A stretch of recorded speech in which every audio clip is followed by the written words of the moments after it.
Nandito ako sa Maynila. Tapos nasa Cavite ako ngayon, maglasang.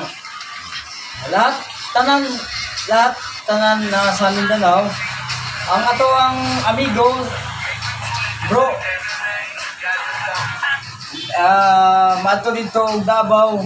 Kotos Davao, Davao Oriental, Davao de Oro, Davao de Norte, Tagum, Mate.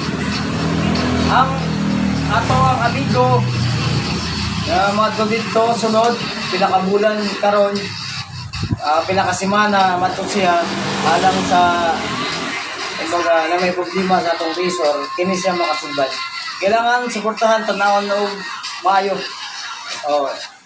Kini si Clipper J. Clipper J. Ramon Valencia. Clipper Valencia. Mana sa tuwa sa Mindanao. Nana siya sa Manila pero mana dia tungo sa paghigop pa sa mga barbero. Siya usa ka barbero pod. Siya usa ka barbero. Tagagawa ng clipper. Mubuhat ko si Clipper nga manyo ra ta bisag 150 okay ra. Okay, maayo iya pag serbisyo. Hi po sa ako mga kabroda nga barbero, Jojo. Si Dante. Og sa Tagum pod dia sa barbers. Og sa Davao sa Maa sa Ikulan, tanan dia. Sa inyo, pabuta.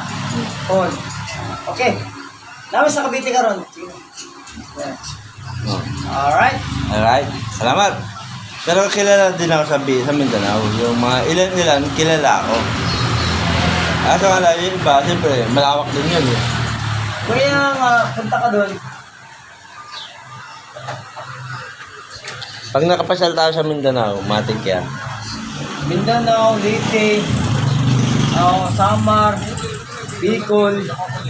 Pero sa ngayon, punta ka muna sa ano. Ito guys, ito yung nagpapapasa ng barbershop dito sa Imus. So yung may-ari ng ito, G's Barbershop.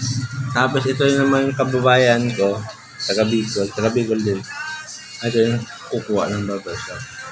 Gantay lang kami ngayon, yung teka, makauwi na rin sila. Ayan, para matapano rin.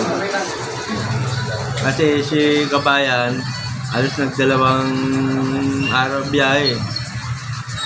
Linggo ka ba magbiyahe na, Noy? Noy! Uy! Boss. Linggo, tapos nag-Lunes. Nabuta ng Martes. Madaling araw. Ngayon, ito na. Mapuli ka na? Okay. Alam ko, mapuli ka na. Uwi, nagdaro siya. Ano sabi? Inaantay lang namin yung bayan ko sa'yo. May pera ka niya? Ha? Meron ka niya?